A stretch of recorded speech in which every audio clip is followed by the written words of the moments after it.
வணக்கம். இன்னைக்கு நம்ம பார்க்க போகிற ரெசிபி கலக்கலான கோபி 65 பார்க்க போகிறோம். கோபி 65 செய்ய தேவையான பொருட்கள் நான் இன்னைக்கு ஒரு 150 to 250 கிராம்ஸ் போல் கோபிஸ் எடுத்திருக்கேன். காலிஃப்ளவர் எடுத்திருக்கேன். அதுக்கப்புறம் பார்த்தீங்கன்னா கார்ன்ஃப்ளவர் ஒரு டேபிள் ஸ்பூன் அளவு எடுத்திருக்கேன். ரைஸ் ஃப்ளாரை ½ டேபிள் ஸ்பூன் அளவு எடுத்திருக்கேன். ஜிஞ்சர் கார்லிக் பேஸ்ட் 1 டீஸ்பூன் எடுத்திருக்கேன். கரம் மசாலாவை ½ டீஸ்பூன் போல் எடுத்திருக்கேன். காரத்திற்கு ஏற்ப தனி மிளகாய் தூள் எடுத்திருக்கேன். உப்பு தேவைக்கேற்ப, எண்ணெய் தேவைக்கேற்ப கொஞ்சமாக நம்ம தண்ணி தெளிச்சுக்க போகிறோம். ஸோ இந்த அவைலபிள் இன்க்ரீடியன்ஸை வச்சுட்டு கலக்கான கோபி 65 எப்படி பண்ணுறதுன்னு பார்க்கலாம் வாங்க. ஸோ பாருங்கள், ஒரு பவுல் எடுத்து வச்சுருக்கோம். அந்த பவுலில் நம்ம எடுத்து வச்சுருக்கிற காலிஃப்ளவர் நம்ம ட்ரான்ஸ்ஃபர் பண்ணிடலாம். எடுத்த கோபிஸை நான் மஞ்சள் பொடியும் தண்ணியும் போட்டு நல்லா வாஷ் பண்ணி எடுத்தோம். உப்பு சேர்த்துட்டு நம்ம பாயிலெலாம் பண்ண தேவை, நல்லா வாஷ் பண்ணி எடுத்தாலே போதும். இப்போ இதில் நம்ம எடுத்து வச்சுருக்கிற தனி மிளகாய் தூள் ஆட் பண்ணிக்கலாம். காரத்திற்கு ஏற்ப நம்ம ஆட் பண்ணிக்கினா போதும். ஸோ ரைஸ் ஃப்ளார், நம்ம எடுத்த ரைஸ் ஃப்ளார் ஆட் பண்ணிக்கலாம். கார்ன்ஃப்ளவரும் ஆட் பண்ணிக்கலாம். கரம் மசாலாவும் எடுத்து வச்சிருக்கிற இஞ்சி பூண்டு விழுதும் ஆட் பண்ணிக்கலாம்.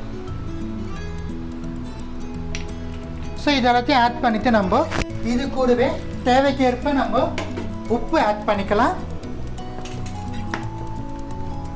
சால்ட் ரிக்வயர் அமௌண்ட் நம்ம ஆட் பண்ணிக்கலாம்.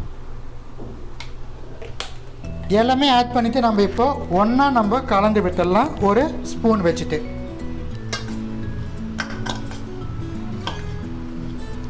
எல்லாமே ஒன்றா கலக்கட்டும்னு சொல்லிட்டு நம்ம கொஞ்சமாக தண்ணீரை நம்ம தெளித்து விட்டுக்கலாம். உங்களுக்கு வேறு ஏதாச்சும் ஃப்ளேவர்ஸ் வேணாலும் நீங்கள் ஆட் பண்ணிக்கலாம். இது வரைக்குமே போதும். நல்லா கலக்கலாம் நம்மளுக்கு கிடைக்கும் கோபி 65 நம்மளுக்கு. ஸோ பாருங்கள், எல்லாமே ஆல்மோஸ்ட் கோட் ஆகிடுச்சு கோபி கூட. ஸோ நம்ம எடுத்த தண்ணியை கொஞ்சமாக நம்ம ஆட் பண்ணிக்கலாம்.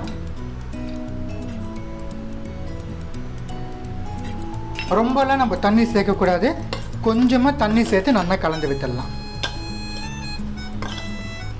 ஸோ பாருங்கள், நல்லா நம்ம கலந்து விட்டுட்டோம். கோபிஸை நம்ம ஆட் பண்ண மசாலாஸ் கூட 15 மினிட்ஸ் போல் மேரினேட் ஆகின போடும், எந்த ஒரு வெஜிடபிளாக இருந்தாலுமே.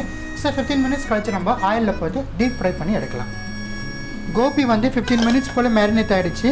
ஸோ பாருங்கள், ஒரு பாத்திரத்தில் எண்ணெய் ஊற்றி வச்சுருக்கேன். எண்ணெயும் சூடு ஏறிடுச்சு. மிதமான தீயில் வச்சுக்கலாம். இப்போ நம்ம மேரினேட் பண்ண கோபிஸை நம்ம ஆயிலில் போட்டு டீப் ஃப்ரை பண்ண ரெடியாக இருக்குது. ஸோ நம்ம ஒவ்வொரு கோபிஸை நம்ம இன்சர்ட் பண்ணிடலாம். மிதமான தீயில் வச்சுக்கோங்க. ஹை ஃப்ளேமில் வச்சு போட்டிங்கன்னா கரிஞ்சிடும் சீக்கிரமாகவே.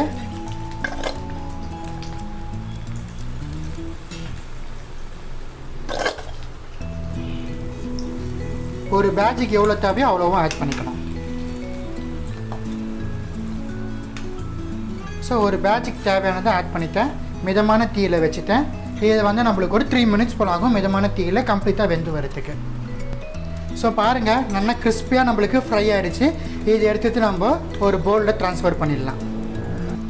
இப்போ நம்ம செகண்ட் பேட்ச் ஆட் பண்ணலாம். ஃபஸ்ட் பேட்ச் எடுத்து எண்ணெய் ஹை ஃப்ளேமில் 1 மினிட் போல் வச்சுட்டு மறுபடியும் லோ ஃப்ளேமில் வச்சுட்டு நீங்கள் செகண்ட் பேட்ச் ஆட் பண்ணால் நம்மளுக்கு கரெக்டாக இருக்கும்.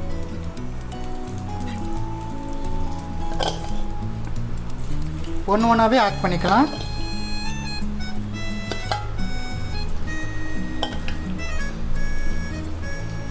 ஸோ நான் எடுத்த கோபி செகண்ட் பேட்சோட எனக்கு எல்லாமே கரெக்டாக போயிடுச்சு. இப்போ இதுவும் நம்மளுக்கு ஒரு மிதமான தீயில் 3 நிமிஷம் போல் நம்மளுக்கு வெந்ததுன்னா கரெக்டாக இருக்கும். ஸோ பாருங்கள், கோபி நம்மளுக்கு நல்லா கரெக்டாக கிறிஸ்பியாக வெந்து வந்துடுச்சு. 3 நிமிஷம் போல் ஆகிடுச்சு. இப்போ இந்த கோபி எடுத்து நம்ம ஒரு பவுலில் ட்ரான்ஸ்ஃபர் பண்ணிடலாம். ஒரு கலக்கான ஸ்நாக்ஸ் நம்மளுக்கு கோபி 65 உங்களுக்காக வேண்டி செஞ்சு காமிச்சிருக்கேன். இந்த ரெசிபி உங்கள் வீட்டில் ட்ரை பண்ணி பார்த்து எப்படி இருந்துச்சுன்னு எனக்கு கமெண்ட் செக்ஷனில் சொல்லுங்கள். வேறு ஏதாச்சும் ரெசிபிஸ் வேணும்னா கமெண்ட் செக்ஷனில் கேளுங்கள். உங்களுக்காக வேண்டி போஸ்ட் பண்ணுறேன். நன்றி, வணக்கம்.